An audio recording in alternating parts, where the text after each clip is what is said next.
প্রতিষ্ঠিত করলেন বজ্রনাভ।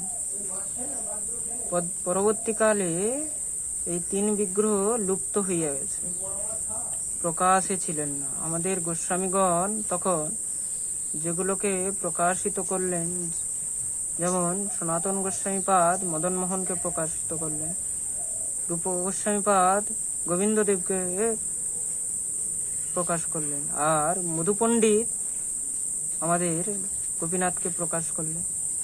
এই 3 বিগ্রহ যখন যে দর্শন করবে, এই বজ্রনাভ তখন বললেন যে এই 3 বিগ্রহকে এক সূর্যের মধ্যে যে দর্শন করবে, সূর্যোদয় থেকে সূর্যাস্তের মধ্যে যে দর্শন করবে, সে সাক্ষাৎ একদম ব্রজেন্দ্র নন্দনের দর্শনের ফল পাবে। বলিয়ে ব্রজেন্দ্র নন্দন ভগবান কি।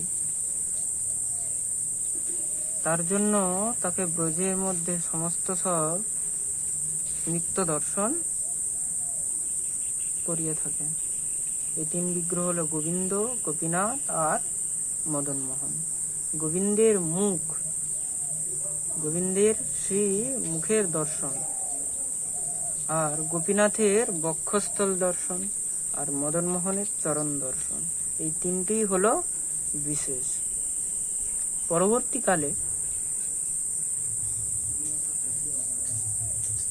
পরবর্তীকালে শ্রী গোপাল ভট্ট গোস্বামীপাদ, তার কাছে শালগ্রাম শিলা ছিল। গণ্ডকী নদী থেকে সেই শালগ্রাম শিলা না হতো।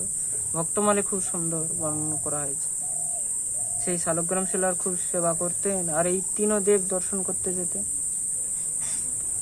তো মনে মনে ভাবতেন, ইস, আমার এই শালগ্রাম শিলারও যদি হাত পা মুখ হতো। আমার শালগ্রাম কি শিলা? তো মনে মনে ভাবতেন, যদি আমার এই ঠাকুরের যদি হাত পা হতো, আমার গোবিন্দের মতন যদি মুখখান হতো, গোপীনাথের মতন যদি বক্ষস্থল হতো, মদন মোহনের মতন যদি চরণ হতো, তাহলে আমি 3 জনকে আমি একবারে পেয়ে যেতাম, 3 জনের সেবা করতাম।